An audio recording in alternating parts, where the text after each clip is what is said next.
y a decirles, van a comenzar a desarrollarse una serie de eventos que ya estaban escritos, como Zacarías 13:7, que el pastor iba a ser herido y las ovejas se iban a dispersar, se iban a echar a correr los discípulos. Pero Jesús les dice, todavía en el versículo 32, otra profecía, pero después que haya resucitado. Él estaba absolutamente consciente de todo lo que iba a suceder. En su preconocimiento divino, Jesucristo sabía a qué horas lo iban a crucificar, qué día lo iban a arrestar, en qué momento lo iban a abandonar. Él estaba consciente absolutamente de todo lo que sucedía. Pero quiero decirles a ustedes que voy a resucitar. Y después de que resucite, dice el versículo 32, voy a ir delante de ustedes, o sea, me voy a adelantar a Galilea, para que cuando ustedes lleguen a Galilea, yo ahí los voy a estar esperando resucitar. Respondiendo Pedro le dijo, aunque todos se escandalicen de ti, yo nunca me escandalizaré. Jesús le dijo, de cierto que esta noche, antes que el gallo cante, me negarás 3 veces. Pedro le dijo, aunque me sea necesario morir contigo, no te negaré. Todos los discípulos dijeron lo mismo. Hasta este momento todos ellos confiaban en la carne. Señor, yo voy a ser cristiano, yo nunca voy a cometer adulterio, yo ya no me vuelvo a emborrachar, ya no vuelvo a dejar de fumar, te prometo que voy a hacer esto para el siglo XXI, y comenzamos a hacernos propuestas donde creemos que nuestra fuerza de voluntad es suficiente para poder caminar con Dios. Y muchas veces nos damos cuenta que estas proposiciones y estas propuestas que nos hicimos para caminar con Dios en un nuevo siglo que comienza, o a un nuevo mes, o una nueva semana, fallamos. Y que no somos capaces de cumplir lo que nosotros nos habíamos propuesto por desconocer el secreto que Cristo nos va a revelar. Hasta este momento todos dijeron, no Señor, no, aquí nosotros no, vamos a morir contigo, lejos sea de nosotros. Entonces, versículo 36. Llegó Jesús con ellos a un lugar que se llama Getsemaní. Y dijo a sus discípulos, siéntense aquí, entre tanto que voy allí y oro. Y tomando a Pedro y a los 2 hijos de Zebedeo, comenzó a entristecerse.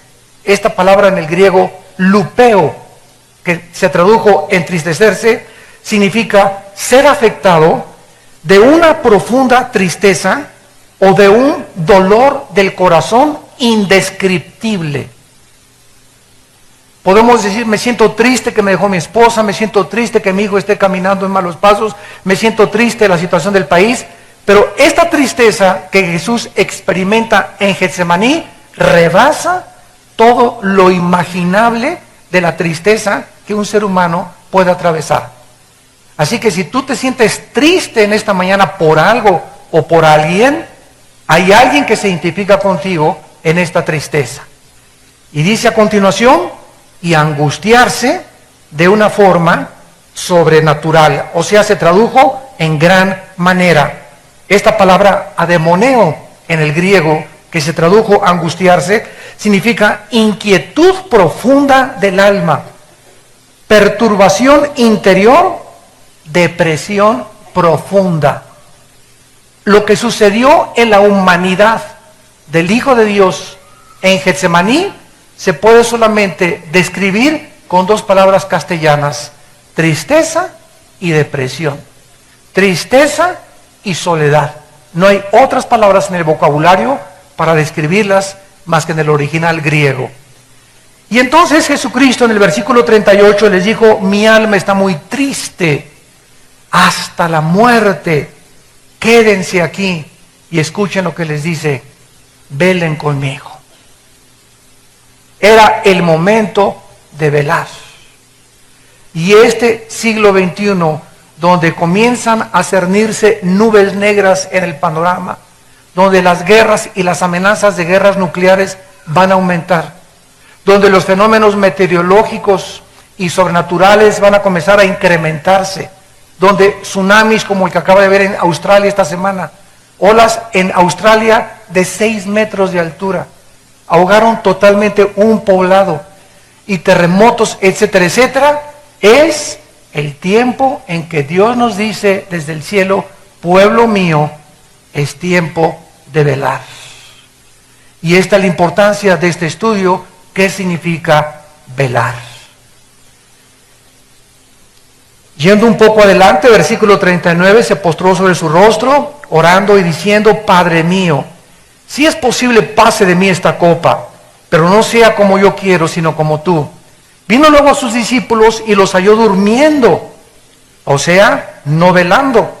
Ya vemos aquí, en primer lugar, que la contraparte de velar, ¿cuál es? ¿Perdón? Dormir. Y hasta este momento esta palabra se usa en la dimensión física.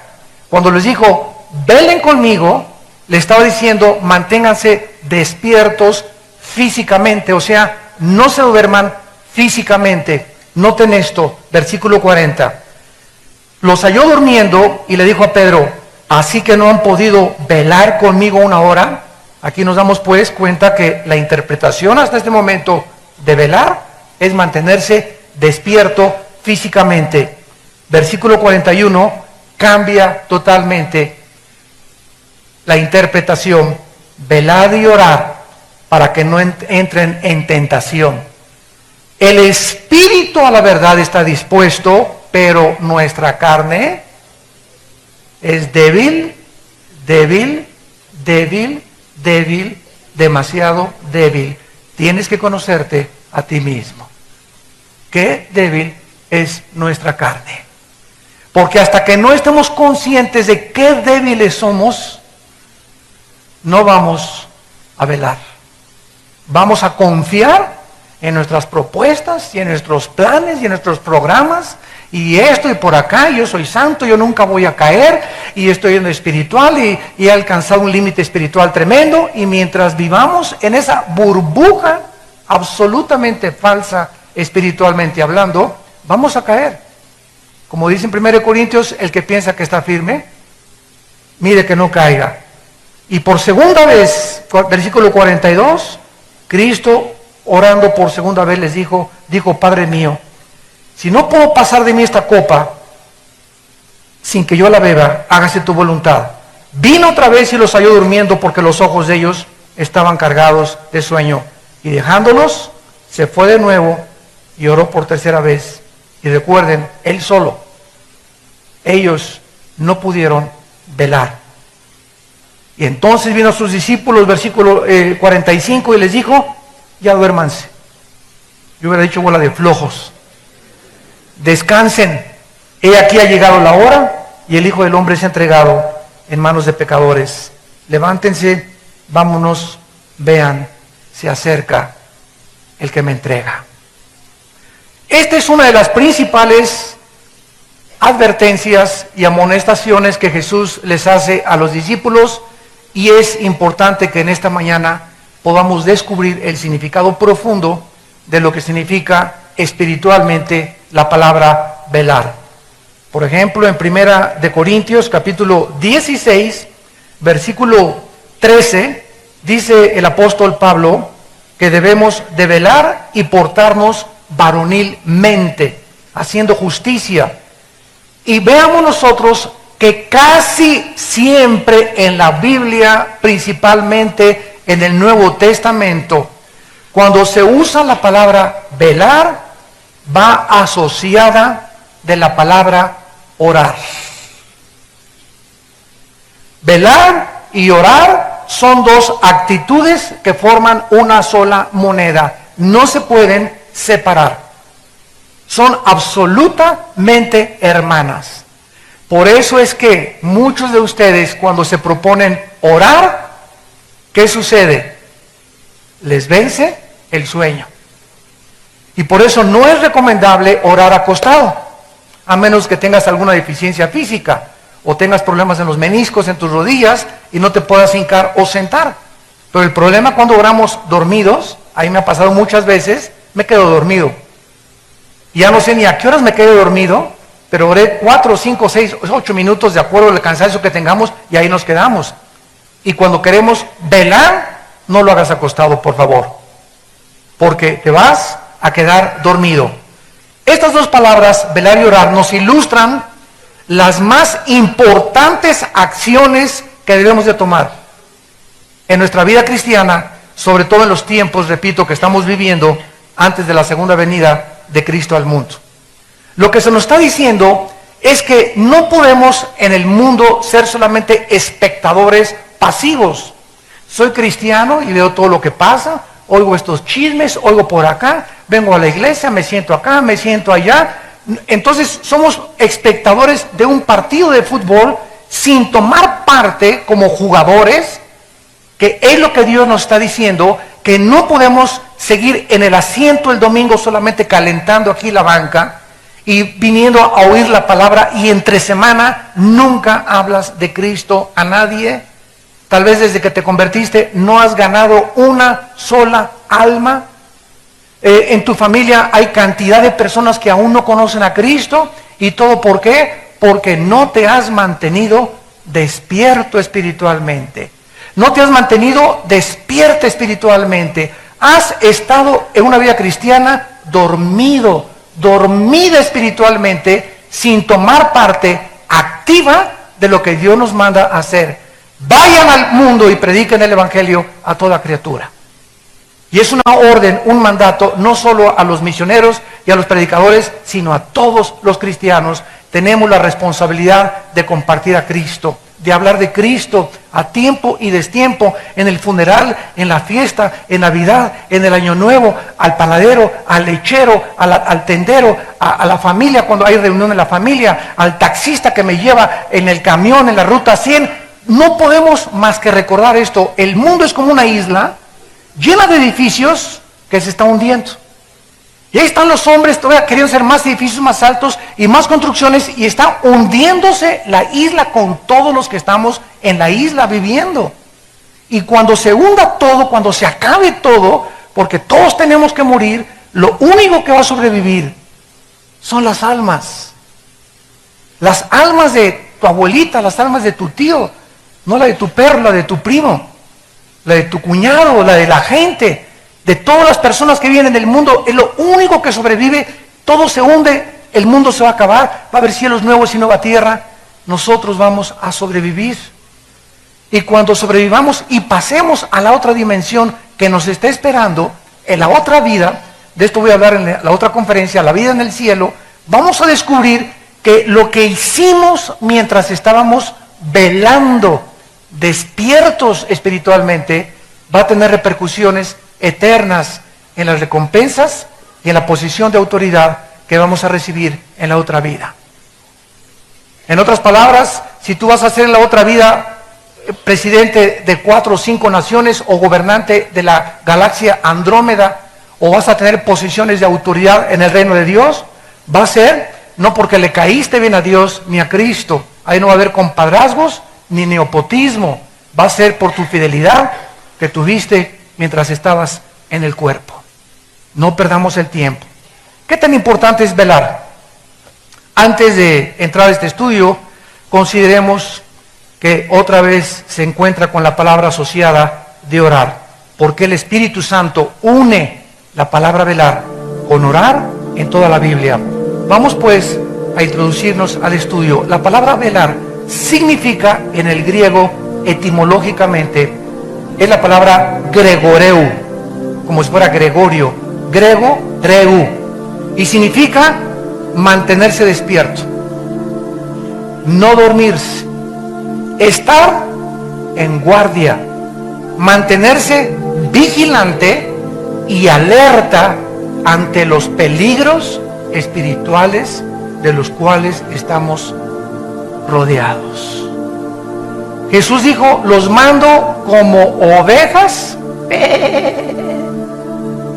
en medio de lobos. Los coloco en un mundo donde ustedes no pertenecen, porque Jesús dijo en Juan 17 que nosotros no éramos de este mundo. En el momento en que recibes a Jesucristo, somos trasladados, dice Gálatas, de un mundo espiritualmente, no geográficamente hablando, de un mundo espiritual de tinieblas, donde se nos abren los ojos y comenzamos a ver el mundo con los ojos del Espíritu Santo y de Dios, para ver cuáles son los verdaderos valores a lo que le debemos dar importancia, y que es realmente lo que se encuentra detrás de la fama, del dinero, del poder y de la popularidad del falsamente llamado conocimiento humano. Entonces, esa luz que se nos da a través del Espíritu Santo cuando Él entra a nuestra vida, que nos abre los ojos al mundo real al que vivimos, ya no es el jijiji, jojojo, y la vanidad y las mentiras ilusorias, etcétera, etcétera. Es un mundo que está en contra de nosotros. Es un mundo que se opone a este libro.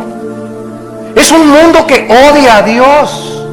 El mundo que nos rodea es el que crucificó a Dios. Los pecados del mundo son los que crucificaron a Cristo en la cruz. Por eso vas a ser perseguido, malentendido, calumniado, chismeado, rechazado, perseguido, porque no pertenecemos a esta sociedad. Cuando dice Jesús que seamos santos porque Él es santo, significa sean separados. No hagas lo que el mundo hace, sepárate del mundo. No te digo que te vayas a un convento, ese fue el error de Roma, agarrar y mandarnos al convento para creer que eso nos aísla del mundo. Si nos vamos a un convento, ¿cómo le vamos a predicar a la gente? Es absurdo, ¿verdad? Ilógico, irracional. No, estamos en el mundo, pero no participemos de las obras del mundo. No hagamos lo que el mundo, las modas, la moral, no sigamos la corriente del mundo que no lleva por líder al Espíritu de Dios, sino a Satanás. Esto es lo que significa mantenerte alerta, darte cuenta que estamos rodeados de tentaciones. Y si no, camina por el periférico, espectaculares ya desnudos, ya en ropa interior, mujeres y hombres, por todos lados, burlas, prendes la televisión, vulgaridades, obscenidades, pornografía, ya hasta las caricaturas hay pornografía, prendes el internet, más de 25 millones de sitios pornográficos. Lo primero que yo hice ahora a mis hijos con los famosos iPhones es quitarles el internet a los niños. Tú no puedes a un niño entregarle una computadora, una laptop o un iPhone que tenga internet, porque le estás entregando peor que una arma. Lo estás entregando a un mundo donde él se mete y destruye su mente. Que mi esposo y yo le dijimos a nuestros hijos, ¿quieren internet? Aquí en la casa. ¿Quieres hacer tarea? Aquí en la casa y en mi oficina está el internet, y ahí te metes y yo veo qué cosa estás haciendo. Pero tú no vas a traer internet en tu iPhone, ni en tu iPad, ni tampoco en los cientos de cosas cibernéticas que existen ahora. ¿Por qué? Porque es algo que los destruye a los niños y a los jóvenes. No se imaginan ustedes el daño que está haciendo internet con los millones de sitios de obscenidades y de barbaridades, de homosexualismo, lesbianismo, masoquismo, sadomasoquismo. Pueden meterse a la página que ellos quieran libremente, a un mundo que no existe, más que es el mundo que destruye las mentes y los corazones de la próxima generación. Y nosotros somos responsables de cuidar que nuestros hijos puedan meterse y estudiar y no meter en su mente cosas que los vayan a destruir. Entonces, esta palabra velar, mantenernos alertas, mantenernos despiertos, es la palabra que se usa para una persona que cuida un edificio. ¿Qué es un velador? Alguien que está velando. ¿Quién es un velador? Una persona que trabaja de las 11 a las 7 de la mañana, que es el turno que se llama de noche. Si tú trabajas de bellboy de 11 a 7, estás velando como bellboy. Cualquiera que trabaje en la noche trabaja velando. ¿Por qué? Porque entre la 1 y las 3 de la madrugada, yo me acuerdo cuando era bellboy en el Hotel Camino Real, aquí en México, hace muchos años, ahí comencé en la hotelería de bellboy, y me acuerdo que llegaba, me cambiaba en mi locker, me ponía mi uniforme de bellboy, y a las 12 y todo, y por acá, y a los clientes sirviéndoles, cargando las maletas, por esto y el otro, y a la 1:30 comienza uno, y se le comienza a cerrar los ojos, y a cerrar los ojos, y si te mantienes despierto entre la 1 y las 3, ya le hiciste. Porque es un momento y un periodo de tiempo donde el cerebro no soporta ya mantenerse despierto. Es nuestra fisiología, es la forma natural que el cerebro fue programado por Dios, y te agarra el sueño y un parpadeo así te quedas dormido. Y es precisamente entre la 1 y las 3 de la mañana donde más oscuro se encuentra el tiempo. De las 3, 4, 5 de la mañana ya comienza el amanecer, ya no es tan difícil mantenerse despierto.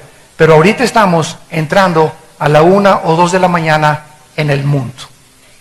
Estamos entrando a la época más tremenda de las tinieblas espirituales del mundo. Romanos capítulo 13. Dice el versículo 11 al versículo 14. Romanos 13, del 11 al 14.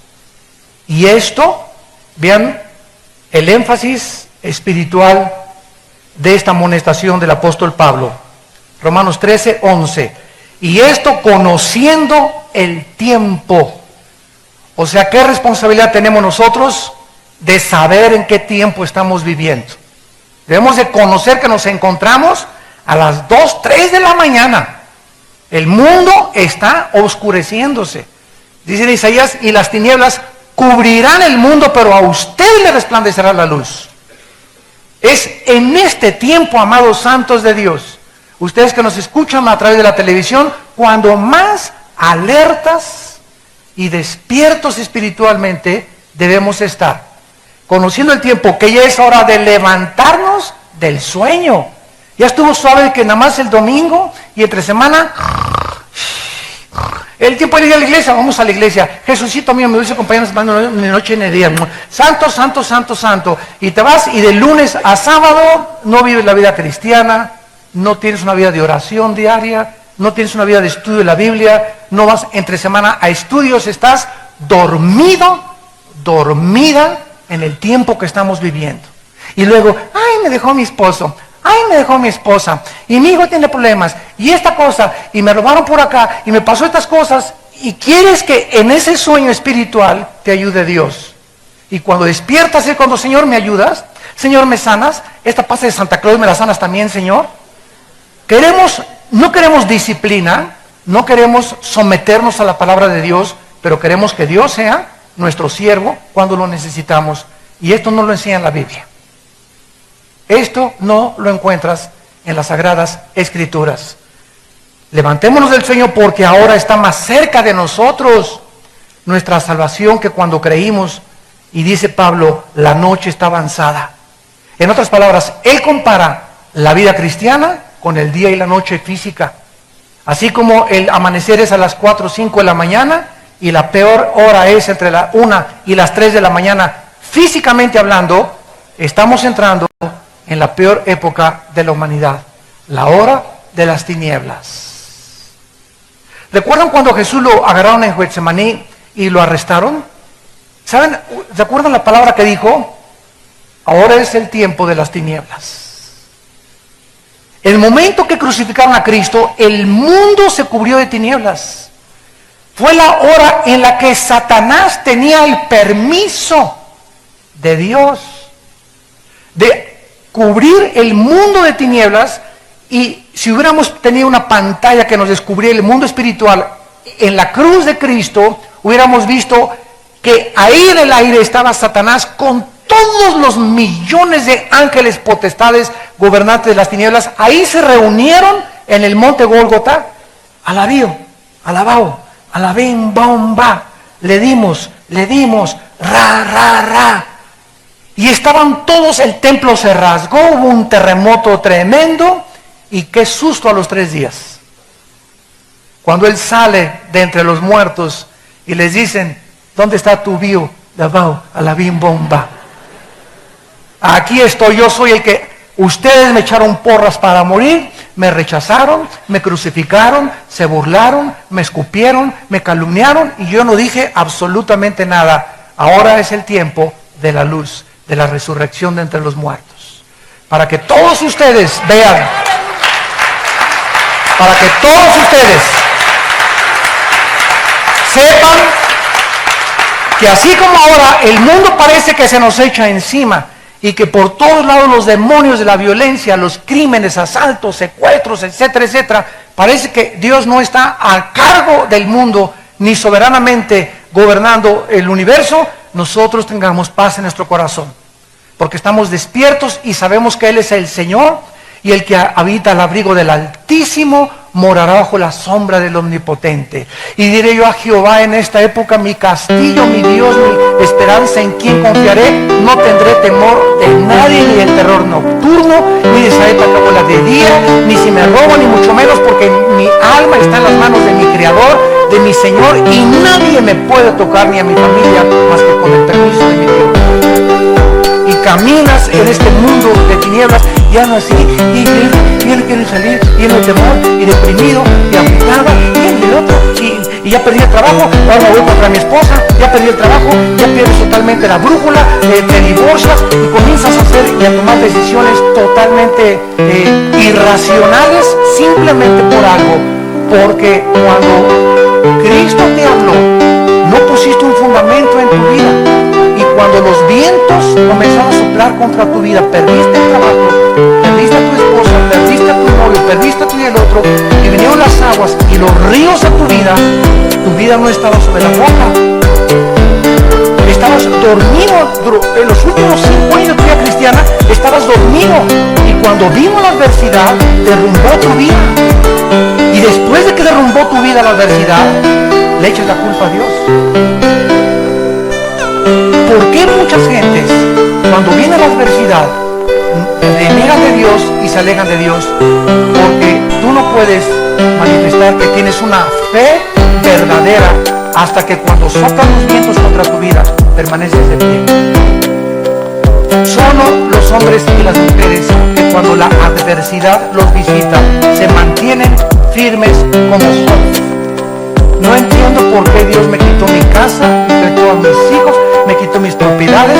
Yo no sé lo que está pasando en el universo. Job no tenía ni siquiera el Antiguo Testamento completo, pero yo sé que mi Redentor vive, y aunque esta mi carne deshecha, he de a Dios y me purificaré y saldré más puro que el oro. No voy a entender, porque no me manda Dios entender las circunstancias, me manda creer en Él.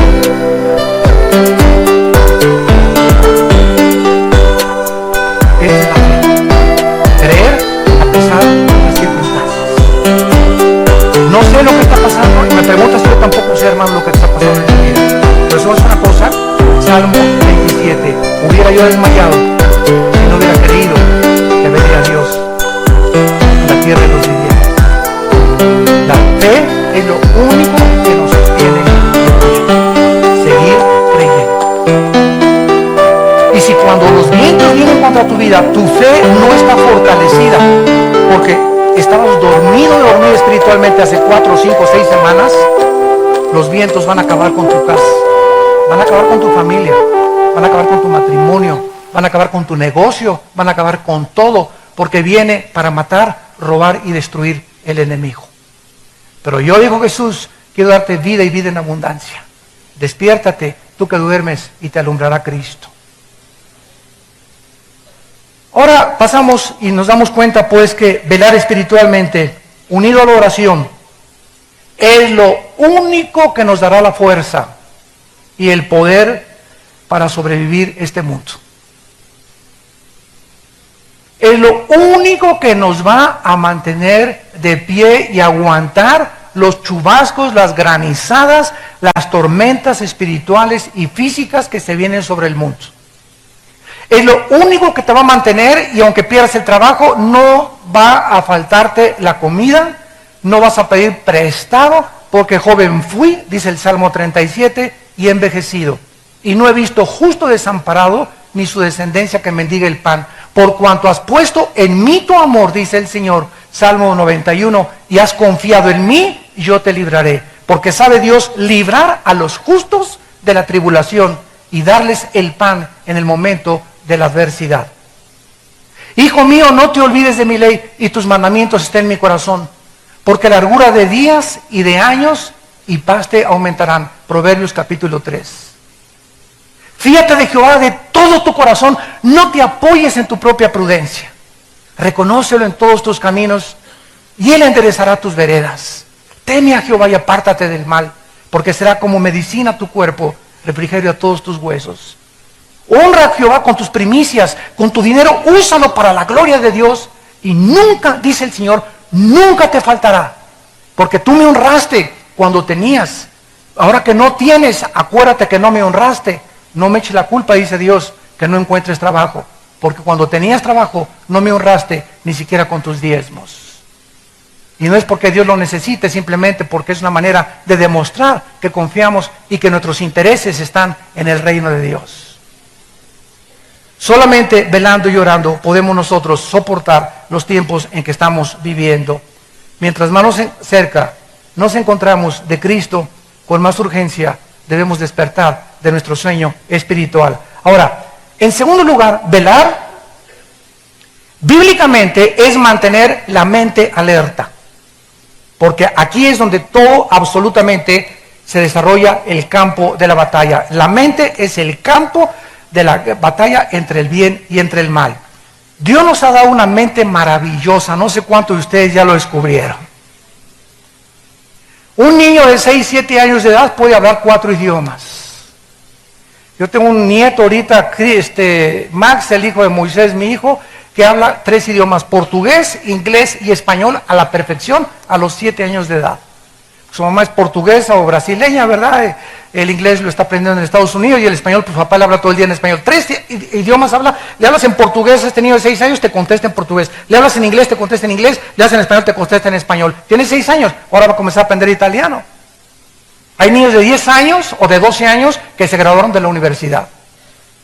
Hay personas como Stephen Hawking, que ahorita se considera el físico matemático ateo, por cierto, del mundo en Inglaterra, que le das una hoja con ecuaciones y solamente las ve 30 segundos y memoriza más de 30 ecuaciones en 30 segundos.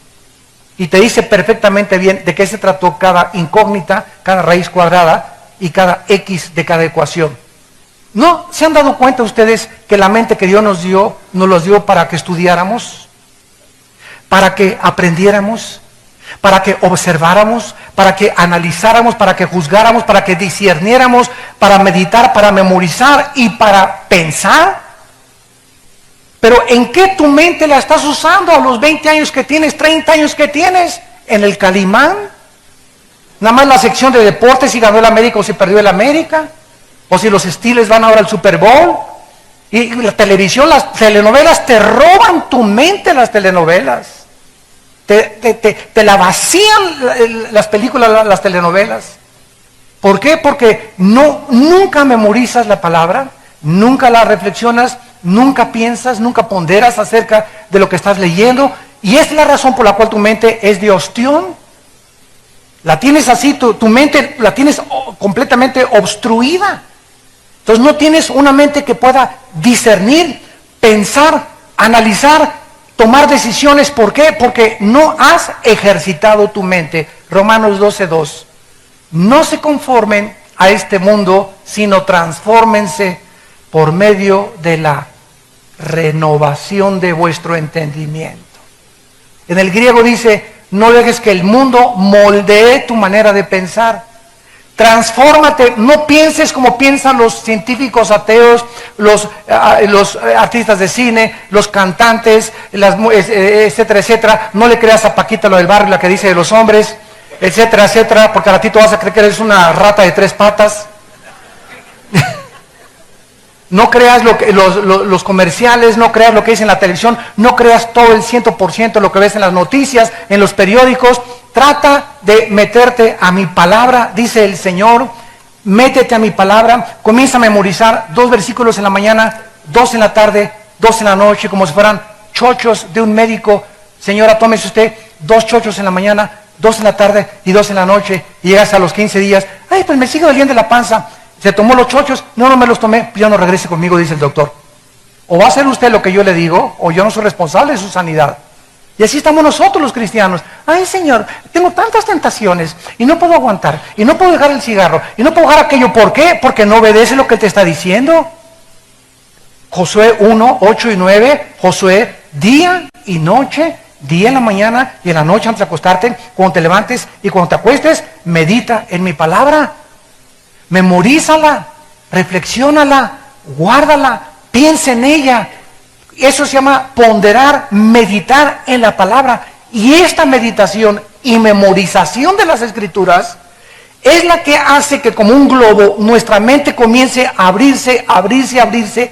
Y mientras más palabra tengas en tu mente, tienes una percepción espiritual mucho más grande de lo que está pasando en las naciones, en el mundo, en la ciencia, en tu escuela. Comprendes a las gentes, comprendes las iglesias, tienes estabilidad, tienes brújula, porque eres lleno de la palabra de Dios. Mientras no hagamos esto, no vamos a mantenernos despiertos en los tiempos que estamos viviendo. Si yo te pasara aquí ahorita y te dijera, de perdis, dinos el Salmo 23, ¿te lo sabes de memoria el Salmo 23? Ya de perdida. No, hermano, no me sé Juan 3:16. De tal manera amó Dios al mundo que dio a su Hijo unigénito, bla, bla. ¿Te sabes el Salmo 91 de memoria? ¿Te sabes algún salmo de memoria? ¿Te sabes algún capítulo entero de memoria de la Biblia? O por lo menos todo Proverbios capítulo 3, o Proverbios capítulo 8, o Salmo 27, Dios mi fortaleza, mi salvación, de nadie de temer. ¿Podrías pasar aquí y decirnos 30 versículos de memoria que en tus 10 años y 15 años o 20 años de cristiano no has podido memorizar 20 versículos de la Biblia? ¿Te das cuenta la mediocridad de la vida espiritual que estás atravesando y viviendo? Y así quieres, ¿y qué fue la predestinación? ¿Y qué pasó con el arca de Noé? Y no entiendo Apocalipsis, y no entiendo esto, y todos son los hipócritas, y comienzas a llenarte de prejuicios mentales porque no tienes juicio ni sabiduría para vivir, porque lo que nos da la sabiduría es la palabra de Dios. Salmo 19, la ley de Jehová es perfecta, que convierte el alma. El testimonio de Jehová es fiel, que hace sabio al sencillo. Los mandamientos de Jehová son rectos, que alegran el corazón. El precepto de Jehová es puro, que alumbra los ojos. El temor de Jehová es limpio, que permanece para siempre. Deseables son más que el oro y más que mucho oro afinado, y dulces más que la miel del panal, y en guardar su palabra hay grande galardón. ¿Qué hago cuando comienzo a dudar de Dios? A citar el Salmo 19. Tu ley es perfecta. No necesito nada que convierta mi vida más que tu palabra. No necesito psiquiatras, no necesito chochos, no necesito psicólogos. Necesito tu palabra. Porque es perfecta, es capaz, es total, es el instrumento que Dios ha usado para poder transformar toda nuestra vida interior y ampliar nuestra mente con discernimiento espiritual. Y esta es la razón por la cual fracasamos, porque no velamos memorizando la palabra de Dios. Yo me he propuesto este año del 2011 no acostarme sin memorizar un capítulo entero de la Biblia todos los días. Y que me den las 10:30, que es a lo que me acuesto, a las 11 a más tardar, pues me acuesto a las 7 y me recojo a las 7 y no quiero hacer nada más que la palabra de Dios. Vivir en la palabra, meditar la palabra, memorizar, pensar en ella, llenar mi corazón. Las noticias de vez en cuando, ¿verdad? Porque es importante estar consciente de lo que está pasando en el mundo. Y revistas también, Time Magazine y Newsweek y US News World, etcétera, etcétera. Pero la prioridad es la palabra de Dios. Mientras tú no hagas esto, el sueño te va a ganar, te va a dominar. Y como los discípulos, cuando necesitaron estar con Cristo en la cruz, se echaron a correr porque se durmieron en el momento de la prueba. ¿Qué pasó ¿Qué hubiera pasado si los discípulos no se hubieran dormido en Getsemaní? No hubieran abandonado a Jesús. Y Jesús murió solo con 3 mujeres al pie y Juan el único que se quedó con él. Y todos se fueron. ¿Qué pasa cuando nos dormimos? Comenzamos a negar a Dios. Comenzamos a abandonar a Dios. Comenzamos a creerle más al mundo y nuestros principios y convicciones comienzan a deshacerse como la niebla. Porque no estamos llenos de toda la plenitud y el conocimiento de la palabra de Dios. En penúltimo lugar, dice la Biblia que que al contrario de todas las religiones paganas, es muy significativo que el cristianismo está basado en mensajes escritos y hablados. No sé cuándo lo habías podido tú pensar. Mensajes escritos en la Biblia, porque el pueblo de Dios se llama el pueblo del libro. Así se nos llama, el pueblo del libro de la Biblia. Nuestro valor, nuestro fundamento es la Biblia, no mi razón, mi filosofía, ni Sartre, ni Darwin, ni Freud, ni Sagan. No, mis principios vienen de este libro. Somos el pueblo de la Biblia. Los mormones es la Biblia, más Doctrinas y Convenios, más la Perla de Gran Precio, los Testigos de Jehová, la Biblia, más el Atalaya, el romanismo, la Biblia, más las tradiciones de la iglesia, etcétera, etcétera. Pero nosotros somos el pueblo del libro. Esta es la característica más importante del cristianismo, es la Biblia, nada más. No hay nada que quitarle, no hay nada que agregarle. Es suficiente para nosotros este libro. En contraste, la mayor parte de las religiones paganas enfatizan imágenes, ídolos, símbolos y rituales, los cuales están comenzando a entrar al cristianismo. En lugar de que esto sea nuestro fundamento, ahora, vengo a oír una palabra de profecía. Vengo a que me diga si me voy a casar. Llegó un profeta y voy a oír para ver si a lo mejor voy a pasar al frente para que me diga, tú vas a ser el ungido de las naciones. Esta iglesia va a ser fuente de agua viva donde salgan. Aquí va a salir el avivamiento, etcétera, etcétera. Estamos comenzando a salirnos del mensaje profético que está terminado al misticismo espiritual. Cuando el profeta no es el que anuncia el futuro, sino el que anuncia para exhortar, consolar y edificar a la iglesia. Los eventos futuros están completos en la Biblia, Apocalipsis 22, y no hay nada que quitarle ni nada que agregarle. Cualquiera que te diga, en el 2011 se acaba el mundo, en el 2012 se acaba el mundo, en junio de tal fecha, son falsos profetas. La hora no la sabe nadie más que Dios. En Mateo capítulo 24, Cristo, antes de partir y de terminar su misión con los discípulos, les hizo mucho énfasis precisamente en esto. Capítulo 24 de Mateo, versículo 42. Mateo 24, 42. Y les dice Cristo, velad. Ahí está otra vez. Porque no saben a qué hora ha de venir el Señor. En otras palabras, cuídate que si Cristo regresa hoy en la noche o si Cristo regresa mañana, te halle durmiendo espiritualmente. Cuidado, porque te quedas. Te quedas.